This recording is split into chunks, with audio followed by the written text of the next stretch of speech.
तर ठाकरे गटाच्या उपनेत्या सुषमा अंधारे आपल्यासोबत जोडल्या गेलेल्या आहेत। सुषमा अंधारे, स्वागत तुमचं TV9 मध्ये। धस आणि धनंजय मुंडे यांची भेट, 4.5 तास चर्चा। नाही, त्यांची चर्चा 4.5 तास झाली की 4.5 मिनिटं झाली याहीपेक्षा महत्त्वाचे हे आहे की त्यांची भेट झाली।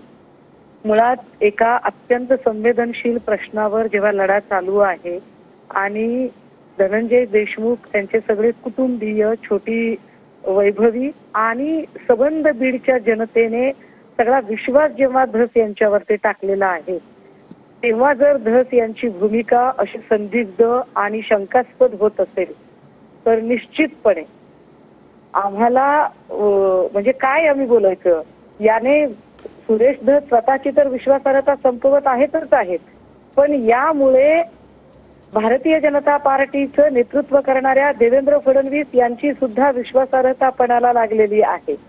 म्हणजे सुरेश धस यांनी अशाच पद्धतीने नाशिकमध्ये सोमनाथ सूर्यवंशीच्या हत्या प्रकरणी अचानक घुमजाव केला आणि चला आता त्यांना माफ करून टाका म्हटलं, आणि आता जर ते अशी भूमिका घेत असतील तर सुरेश धस यांच्यावर कसा लोकांनी विश्वास ठेवायचा? याचा तर स्पष्ट अर्थ असा झाला की गंगाधर ही शक्तिमान आहे।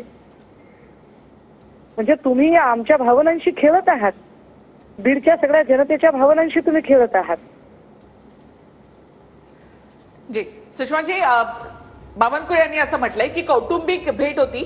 धस असं म्हणतायत की कौटुंबिक भेट किंवा तब्येतीची विचारपूस करण्यासाठी जाणं वेगळं आणि माझा लढा वेगळा लढा हा सुरू राहणार आहे। एक लक्षात घ्या, धनंजय मुंडेंना काही कुठला दुर्धर आजार झालेला नाहीये।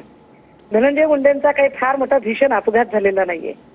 धनंजय मुंडेंच्या घरात कुणी काळजीच घ्यायला नाहीये ना, रात्री अपरात्री सुरेश धसांना फोन केलाय आणि म्हणून धस धावत पळत गेलेत, अशी काही घटना घडलेली नाहीये।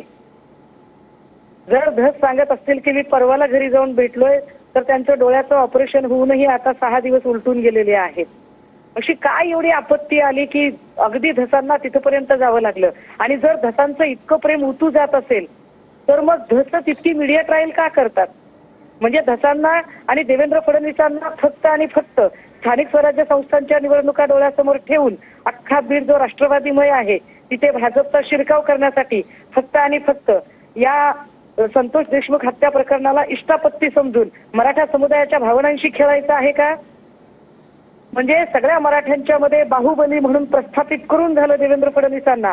आपला गेम फत्ते झालेला आहे, आता मोहीम फत्ते झाली, आता आपल्याला भ्यायची गरज नाही। चला पुन्हा एकदा आपण सगळे एकमेकांच्या, म्हणजे माझ्याही डोक्यावर टोपी, तुझ्याही डोक्यावर टोपी, तुझी तशी स्थिर, माझी फिरवायला सोपी, असं सगळं चालू आहे का? वेड्यात करतायत का धस लोकांना? आणि लोक इतके दूधखोळे आणि धोत्रावर इन करणारे आहेत का? काहीतरी सांगताय। धन्यवाद सुषमाजी, तुम्ही आमच्याशी बोलात त्याबद्दल। धनंजय मुंडे आणि सुरेश धस यांच्या भेटीवरची सुषमा अंधारे यांची ही तीव्र प्रतिक्रिया आपण